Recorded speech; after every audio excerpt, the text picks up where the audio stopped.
This is Newcap News. Good evening and thank you for joining us. Lloydminster Fire Department and RCMP responded to a camper-trailer fire at the corner of 53rd Avenue and 50th Street. We spoke to a corporal on scene who had this to say about the situation. The Lloydminster Fire Department and RCMP arrived shortly after the dispatch and found a trailer fully involved in flames. At this point in time, the fire is still under investigation, both by the Lloydminster RCMP working in conjunction with the Lloydminster Fire Department. There was some foot traffic in the area, and the RCMP are just requesting that if anybody observed anything out of the ordinary or may have any information about what occurred here tonight, they can give us a shout, and they can reach us at 780-808-8400. Students and instructors at Torrent Kwon-Do enjoyed valuable instruction and a great workout thanks to a Brazilian Jiu-Jitsu workshop with UFC fighter Mitch Clarke. Josh Ryan has more on how the former Lakeland College student hopes to foster local interest in the martial art. Pop it down a little bit. I'm going to lean towards the Canadian flag. Right in here. I'm just going to drop right into here. In a decade of teaching and competing in mixed martial arts, Mitch Clarke loves days and students like this. People who are looking to fill that void of learning grappling or adding to their martial arts or whatever, you know, they're my favorite people. They ask good questions, they want to learn, they want to get better, and that's the big thing.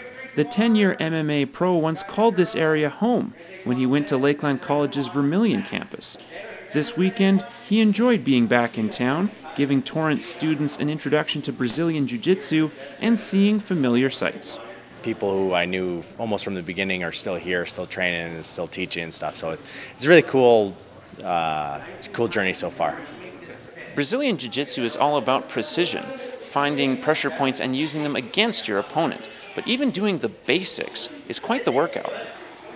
The amount of work that it actually is kind of amazing because you're only going about 50% and you're just sweating. It's pretty fun. You expend a lot of energy, a lot of calories being burnt by doing these motions, let alone when you start getting good and start doing the rolling, which is when it hits the mat. Getting instruction in martial arts like Brazilian Jiu-Jitsu doesn't come along often, but Clarke's sessions on Saturday could be the start of more interest long-term in the area. Hopefully we can start building it even more and have a solid foundation here to work with. It's good to have these kind of skills. And it's great that we'll be able to pass them down to future students that come to our club. So first thing we're going to work on is in the full guard, in here. Grab your wrist. Josh Ryan, Newcap News. This is Newcap Sports. The Lloydminster Bobcats and Prairie Storm, two teams in the AJHL North Division fighting for one playoff spot. Games between the two this weekend may determine who gets in and who doesn't. Lance Phillips with more on a pivotal weekend for the Junior A Cats.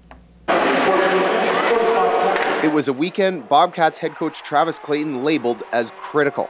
After winning 3 of 4, the Bobcats opened the weekend series against Grande Prairie with a 6-0 win, thrilling a crowd of over 1,100 and moving out of last place in the AJHL North for the first time this season.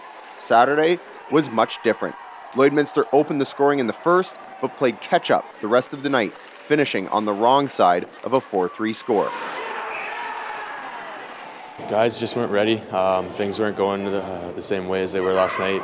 We weren't winning puck battles. I think they were more ready as well. They seemed like a more complete team, but we weren't capitalizing on our chances. We weren't winning our puck battles in the corner, and therefore we weren't able to get out of our zone. We weren't able to get into shooting spots. The will to win was there tonight. We competed, we tried, but the mental aspect was not there, and maybe that's a young team coming through on that. I don't know what it is, but that's the frustrating part, is how well we played here of late and then not be focused for 60 minutes. The boys knew the importance of this. We didn't have to tell them, and you know, our captain Monty really stepped up, had a closed-door meeting with the guys last night, and then again just positive all day, and again the team builders focused on the task at hand, and they came ready to go today. They know I wasn't happy with it, and you know, like again, it's a learning curve, but it's a huge 2 points that we let slip away tonight, and you know, it might cost us a playoff spot now.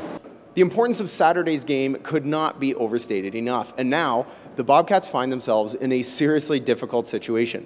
Their final 5 games of the season come against 3 teams that they've managed just 1 win against.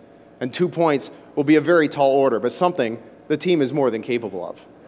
We can't think about that, that's for sure, about the 1 win. I mean, we beat Bonnyville the other day when we got 1 against them. We've took Fort Mac to OT, you know, every team in this league's beatable, and we've proved that, beat Okotoks, so I mean, we got to go into it with an open mind, and we got to play with some intensity and will, because we need those points. Every team's fighting for positions to move up in standings, and you know they're not going to roll over again for us. So we're going to have to bring our best and hopefully squeak out, like I said, 1 or 2 points, and you never know. Guys are starting to realize, okay, we can win games. The intensity is there now because we are winning, and we see that we can win. Lance Phillips, Newcap Sports, Lloydminster.